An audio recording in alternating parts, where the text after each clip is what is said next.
মা মা শব্দটা শোনার সাথে সাথে আমাদের সকলের ভিতরে একটা আবেগ কাজ করে। আর এই মা হওয়াটা যে কতটা কষ্টের সেটা একটা মেয়ে বুঝতে পারে যখন সে মা হয়।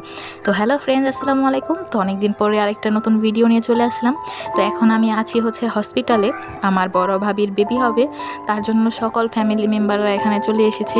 আমার ছোটো মামুনিও চলে আসছে, তার সাথে আমার আরও অনেক কাজিনরা চলে আসছে শুধুমাত্র ভাবির টেনশনে।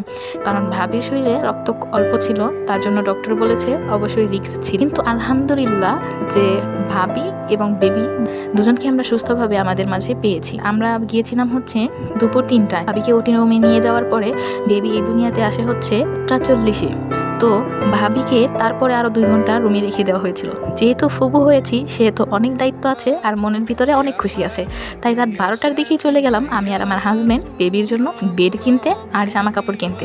এখন বেবির জন্য এগুলো কিনে চলে এসেছি আর ভাবিকেও বেডে দেওয়া হয়েছে। তো এখন সকলে ভাবিকে দেখছে, কারণ ভাবির জন্য সকলে অনেক টেনশনে ছিল। আর এখানে বেবিকে সকলে কোলে নিচ্ছে। আলহামদুলিল্লাহ, আল্লাহ তাআলা আমাদের পরিবারে একটা ছোট্ট ফুটফুটে পুরি দিয়েছে, কলের চোখের মনি। আর এখানে সকলে মিলে ভাবছিল যে বাবুর জন্য কি নাম রাখা হয়। এখানে বাবুকে কোলে নিচ্ছিল, কিন্তু আমার আব্বু নাসরবান্দা সে তো দাদা হয়েছে এই খুশিতে আত্মহারা হয়ে গিয়েছে। আর সে ভাবতেছিল যে কিভাবে কোলে নিবে, কারণ সে বাচ্চাদের কোলে নেয় না অনেক বছর। কারণ আমাদের পরিবারে সব থেকে ছোট আমিই ছিলাম।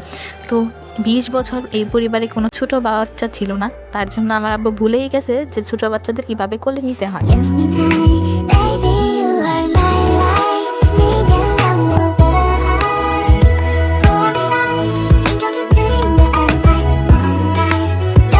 যেহেতু নাতনি হয়েছে, দাদা দাদি তো অনেক খুশি। কন্যা সন্তান পরিবারের জন্য বরকতময়। আর আমাদের পরিবারে অবশ্যই আল্লাহ তাআলা বরকত দিয়েছে, তার তাআলা অশেষ শুকরিয়া। তো আজকের ভিডিওটা এই পর্যন্তই।